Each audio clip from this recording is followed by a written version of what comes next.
તબીબના prescription વગર ખુલ્લેમ વેચાતી નશાકારક દવાઓને સુરત શહેરના યુવાનોને ગંભીર રીતે ભરડામાં લીધા. જીવલેણ પ્રવૃત્તિને જડમૂળથી ઉખેડી ફેંકવા માટે સુરત પોલીસે કમર કસી છે. આજે શહેરના 6 અલગ અલગ ઝોનમાં મેગા ડ્રાઈવનો પ્રારંભ કર્યો છે. ખાસ વાત એ છે કે ડ્રાઈવમાં શહેર પોલીસ વિભાગના ડીસીપી કક્ષાના અધિકારીઓ ઉપરાંત સ્પેશિયલ ઓપરેશન ગ્રુપ પણ જોડાઈને નશાના કાળા કારોબાર વિરુદ્ધ ઓપરેશન હાથ ધર્યું છે.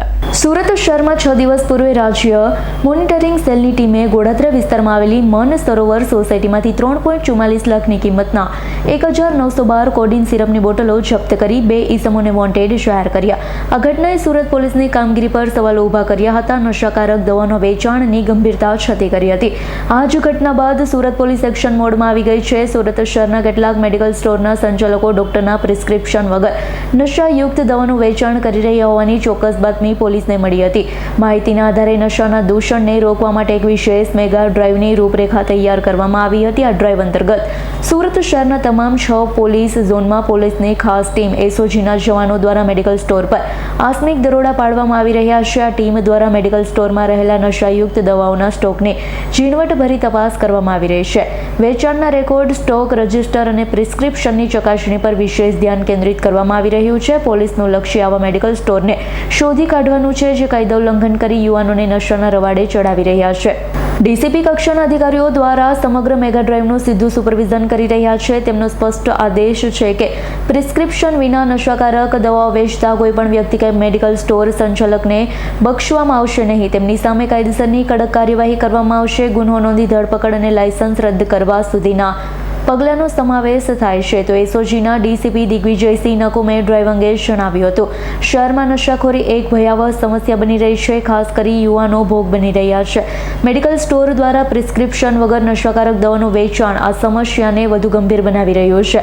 મેગા ડ્રાઈવ નશામાં આ દૂષણને નાબૂદ કરવા માટેનો એક નિર્ણાયક પ્રયાસ છે. પોલીસની આ કડક કાર્યવાહીથી મેડિકલ સ્ટોરના સંચાલકોમાં ફફડાટ વ્યાપી ગયો છે.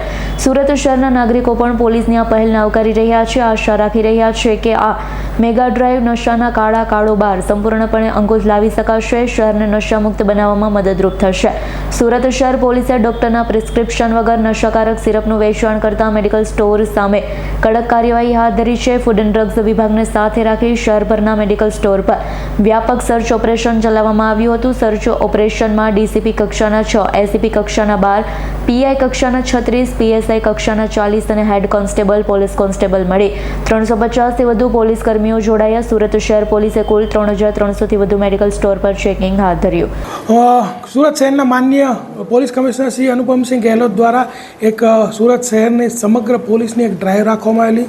એ ડ્રાઈવની અંદર જે વધતી જતી એનડીપીએસની પ્રવૃત્તિઓ છે તો એને અંકુશમાં લેવા માટે એવું ધ્યાનમાં આવેલું છે કે જે કોડીન સિરપ, અલ્પ્રામાઝોલ દવા જે છે લોકો નશો કરવા માટે લેતા હોય છે અને એના માટે થઈ અને આજે માનનીય સીપી સરે એક ડ્રાઈવ રાખેલી જેમાં 6 ડીસીપી જોડાયા, 12 એસીપી જોડાયા, 36 પીઆઈ, 40 પીએસઆઈ ને 300થી વધુ પોલીસ જવાનો જોડાયા હતા.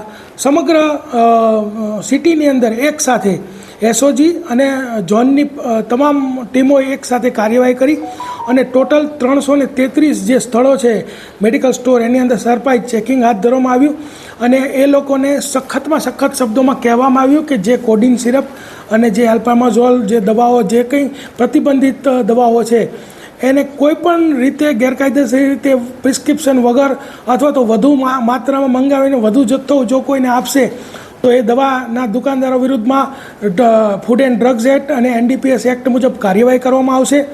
અને આ એમને એક સાથે ડ્રાઈવ કરીને ચેતવણી આપવામાં આવેલ છે અને હવેથી ખાનગી બાતમીદારો દ્વારા વોચ રાખવામાં આવશે અને જો હવે કોઈ પકડાશે તો એના ઉપર સખત કાર્યવાહી કરવામાં આવશે. અને આ કાર્યવાહી દરમિયાનમાં અમરોલી પોલીસને એક 15 કોડીનની બોટલ મળી, અલ્પ્રામાઝોલ ટેબ્લેટ 5 મળી અને ફૂડ એન્ડ ડ્રગ્સના અધિકારી દ્વારા એમને નોટિસ આપીને એના દંડનીય કાર્યવાહી કરવામાં આવેલ છે.